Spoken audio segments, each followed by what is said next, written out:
बीच एक बड़ी खबर आ रही है। आपको बता दें कि यूकेएसएससी की एक और भर्ती परीक्षा में पेपर लीक होने का खुलासा हुआ है। ये बड़ी खबर आपको बता दें कि सचिवालय रक्षक परीक्षा सितंबर 2021 में धांधली हुई थी। धांधली को लेकर रायपुर थाने में मुकदमा दर्ज किया गया और जांच में मिली गड़बड़ी। आपको बता दें कि रायपुर थाने में 6 लोगों के खिलाफ मुकदमा दर्ज किया गया है। एसटीएफ ने मुकदमा दर्ज किया है। अभ्यर्थियों को 10 लाख रुपए में पेपर बेचा गया था। तो ये बड़ी खबर आपको बता दें कि एसटीएफ ने मुकदमा दर्ज किया था और अभ्यर्थियों को 10 लाख रुपए में। तो पहली बार कोई धांधली नहीं हुई है। इससे पहले भी ये मामला सामने आ चुका था, लेकिन इस तरीके से उजागर नहीं हुआ जो इस बार हुआ है। सचिवालय रक्षक परीक्षा सितंबर 2021 में धांधली हुई थी। अभी हाल ही में यूकेएसएससी में पेपर लीक हुआ था, गड़बड़ी हुई थी, लेकिन ये मामला पूरी तरीके से सामने आ गया। गिरफ्तारी कई इसमें हो चुकी है, 20 से ज्यादा गिरफ्तारी हाल ही के मामले में हुई है। लेकिन एक और खुलासा हुआ है इसी से जुड़ा हुआ कि इससे पहले भी परीक्षा में ऐसी ही धांधली हो चुकी है और उस समय अभ्यर्थियों को 10 लाख रुपए में पेपर बेचा गया था। ये बड़ी खबर। तो बता दें कि सचिवालय रक्षक परीक्षा सितंबर 2021 में धांधली हुई थी और धांधली को लेकर रायपुर थाने में मुकदमा दर्ज किया गया और जांच में गड़बड़ी पाई गई है। अब गहनता से हर एक मामले की जांच हो रही है और जैसे कि मुख्यमंत्री पुष्कर सिंह धामी ने कहा भी था कि दोषियों को बख्शा नहीं जाएगा। अब सारे मामले एक एक कर सामने आ रहे हैं। अब इस पूरे मामले में भी कार्रवाई होनी तय है। तो यूकेएसएससी की एक और भर्ती परीक्षा में पेपर लीक हुआ और ये जो हाल ही का मामला है, इसका मतलब ये है कि ये कोई पहला मामला नहीं है। इससे पहले भी ऐसी ही धांधली हो चुकी है। धांधली को लेकर रायपुर थाने में मुकदमा दर्ज हुआ था और जांच चल रही थी। जांच में गड़बड़ी पाई गई है।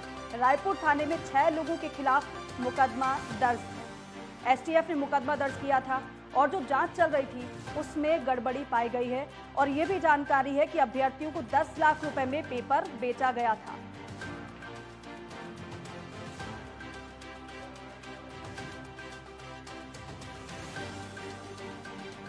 और चलिए अब आपको मौसम का अपडेट बता देते हैं उत्तराखंड का। उत्तराखंड में मौसम विभाग ने एक बार फिर से अलर्ट जारी किया है। 29 अगस्त तक भारी बारिश का अलर्ट रहेगा।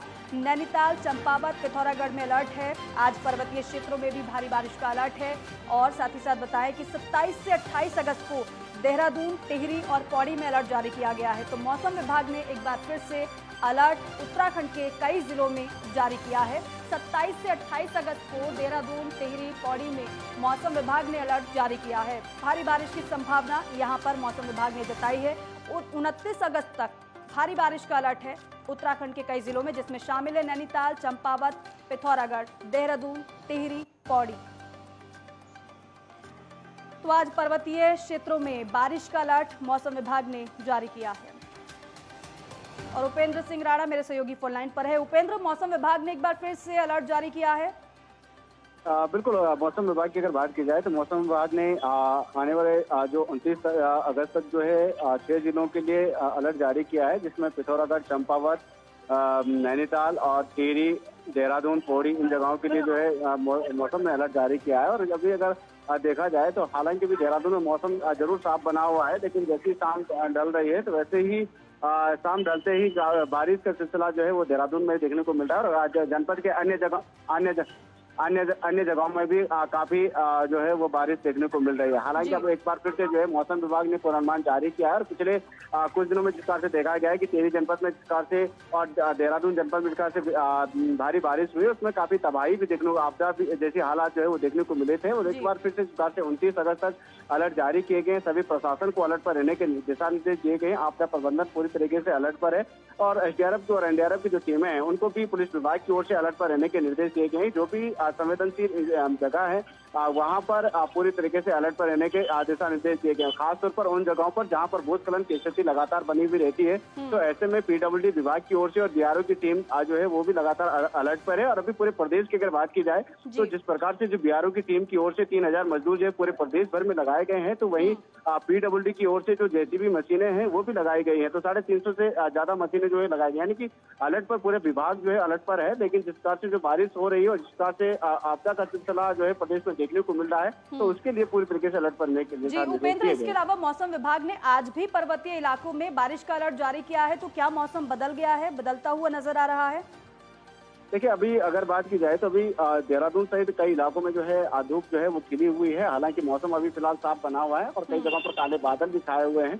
यानी कि ये माना जा सकता है कि जैसे ही शाम होते होते जो है बारिश का मौसम का जो मिजाज है वो पूरी तरीके से बदल सकता है और ऐसे में कई जगहों पर जो है बारिश का सिलसिला देखने को मिल सकता है। मौसम विभाग ने इस प्रकार से टिहरी, देहरादून, पौड़ी, चंपावत, पिथौरागढ़, नैनीताल इन जगहों पर जिस से अलर्ट जारी किया है, तो माना जा सकता है कि हल्की से मध्यम बारिश जो है इन जगहों पर जो है वो देखने को मिल सकता है। पहाड़ी के कुछ अन्य जगहों पर भी इस तरीके से जो है बारिश का सिलसिला जो है वो जारी रह सकता है। हालांकि जो 2000 फीट के जो ऊंचाई वाले इलाके हैं वहां पर भी बारिश जो है वो देखने को मिल सकती है। ठीक है उपेंद्र, बहुत बहुत शुक्रिया अपडेट के लिए, जानकारी के लिए। तो कई ऐसे जिले हैं जहां पर मौसम विभाग ने बारिश का अलर्ट जारी किया है। अब आगे बढ़ेंगे खबरों में। पौड़ी जिले में भारी बारिश ने लोक निर्माण विभाग की मुश्किलों को देखिए बढ़ा दिया है। बता दें कि जिले में लोक निर्माण विभाग के 7 खंडों में से 16 मार्ग पर यातायात अब भी बाधित है, जिन्हें खोलने के प्रयासों में लोक निर्माण विभाग की टीम लगातार लगी हुई है। हालांकि कई सड़कें जहां मौसम साफ रहते खुल रही है, तो वहीं बदलते मौसम की वजह से बारिश से कई मार्ग बाधित हो रहे हैं। लोक निर्माण विभाग अधिशासी अभियंता ने यह दावा किया है कि 31 अगस्त तक सभी सड़कों को पूरी तरीके से खोल दिया जाएगा। तो जहां जहां भूस्खलन हुआ है वहां से टीमें लगी हुई हैं, मलबा हटाया जा रहा है। लेकिन दावा अभियंता की तरफ से ये किया जा रहा है कि जहां जहां पर यातायात बाधित हुआ है, मलबा गिरा था, 31 अगस्त तक पूरी तरीके से उस मलबे को हटा दिया जाएगा। अभी जो भारी बरसात हुई है पिछले 3-4 दिनों में, उसमें आज की डेट में हमारे 7 खंडों के पीडब्ल्यूडी के 16 मार्ग बंद हैं। इनमें सर्वाधिक 9 मार्ग प्रांतीय लैंसडाउन के अंतर्गत भारी वर्षा से बंद हैं और कई स्थानों पर दीवारें क्षतिग्रस्त हुई और मार्ग में भूधंसा हुआ है, जिसको सुचारू करने के लिए उनके द्वारा लगभग 10 जेसीबी लगाई गई हैं। श्रमिकों का भी, कॉन्ट्रैक्टर्स को भी सहायता ली जा रही है दीवार निर्माण के लिए। और लगभग 4 सड़कें हमारी ऐसी हैं जो 30 तारीख तक खुल पाएंगी लैंसडाउन डिवीजन की, और अन्य सड़कें हमारी 25 तारीख मतलब आज तक सुचारू हो जाएंगी। और 3 सड़कें जो दुगड्डा डिवीजन की हैं। और फिलहाल रुक रहे हैं एक छोटे से ब्रेक के लिए।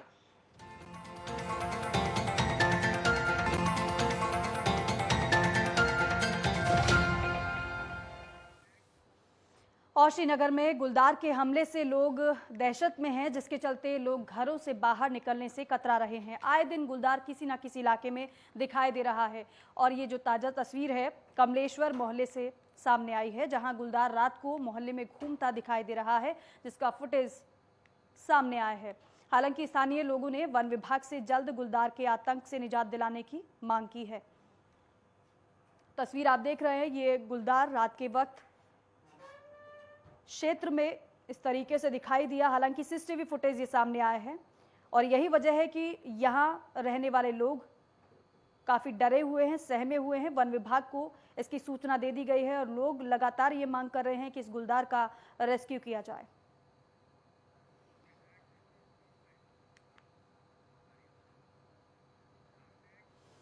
और देखिए, देहरादून मार्ग पर सरेआम शराब पीने और सोशल मीडिया पर पुलिस को ललकारने वाले यूट्यूबर बॉबी कटारिया की मुश्किलें और भी ज्यादा बढ़ने वाली हैं।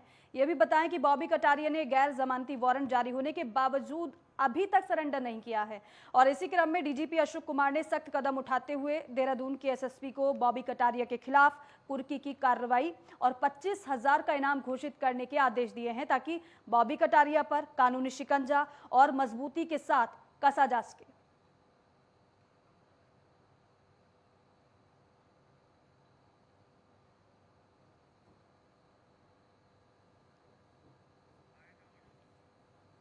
देखिए, कानून के शिकंजे से कोई नहीं बच पाता।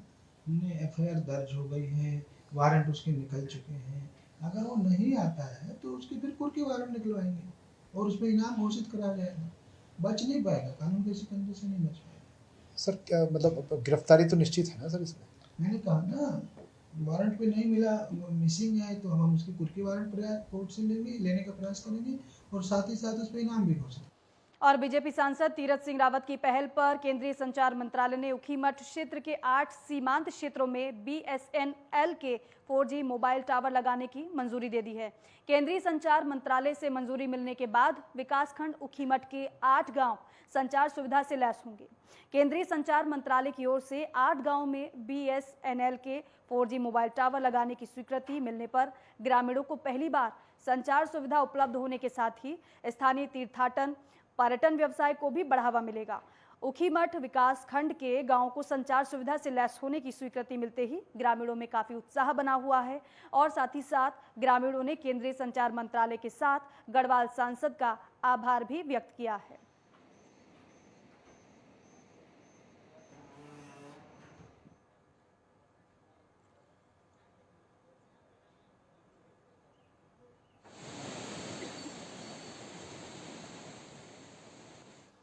और अब खबर लक्सर से है, जहां इन दिनों तहसील परिसर में अग्निवीर आवेदकों की भारी भीड़ देखने को मिल रही है और इसी के चलते प्रशासन ने फैसला लिया है कि आवेदकों के लिए PRD और होमगार्ड समेत महिला जवानों को तैनात किया गया है ताकि आवेदकों को जिन कागजातों की जरूरत है उसके लिए उन्हें लंबा इंतजार और अधिकारियों के दफ्तर के चक्कर लगाने से निजात मिल सके, साथ ही साथ उनकी भीड़ को भी नियंत्रित किया जा सके।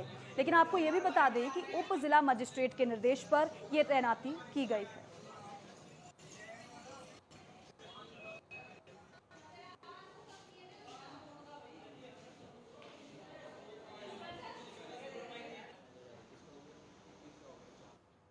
और फिलहाल मेरे साथ खबर उत्तराखंड में बस इतना ही। आप देखते रहिए नेटवर्क 10। जय हिंद।